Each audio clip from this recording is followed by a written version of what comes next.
This is a notebook. I've been keeping a notebook or a diary of some sort for most of my life without really thinking much about it.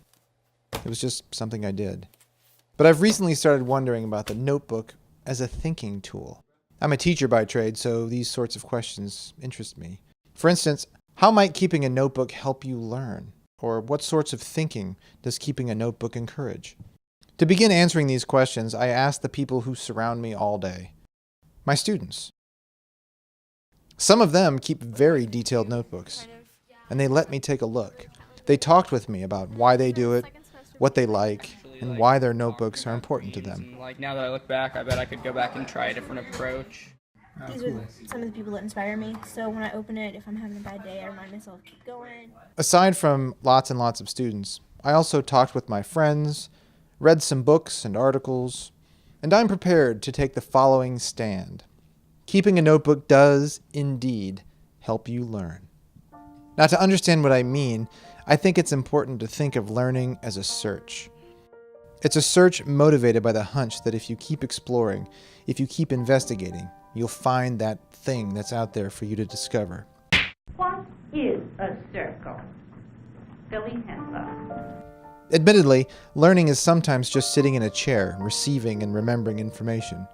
But the more difficult and more important sort of learning is the kind that comes from the search for application, context, significance, and meaning.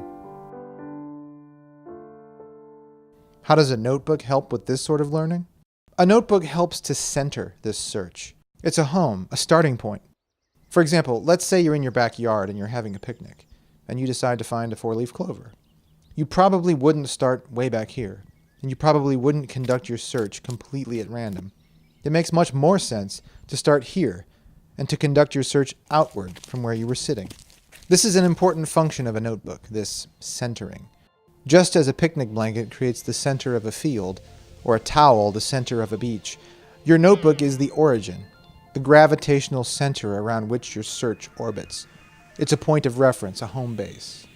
And you need a home base, because our experience can sometimes feel chaotic.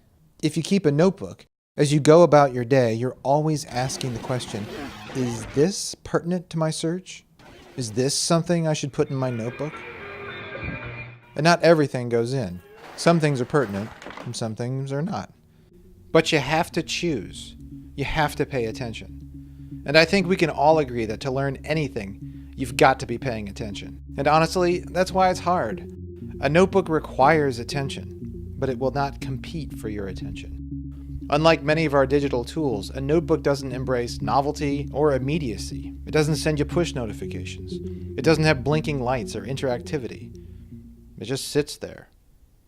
Which means that you have to do all the work, which maybe seems kind of old-fashioned. It's quiet, it's solitary, and it's a pretty flat user interface.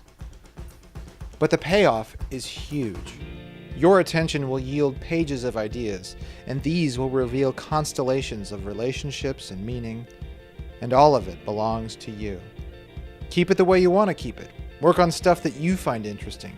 You can use it however you want. It's not for a grade, there's no rubric, and there's only one like that matters. Yours.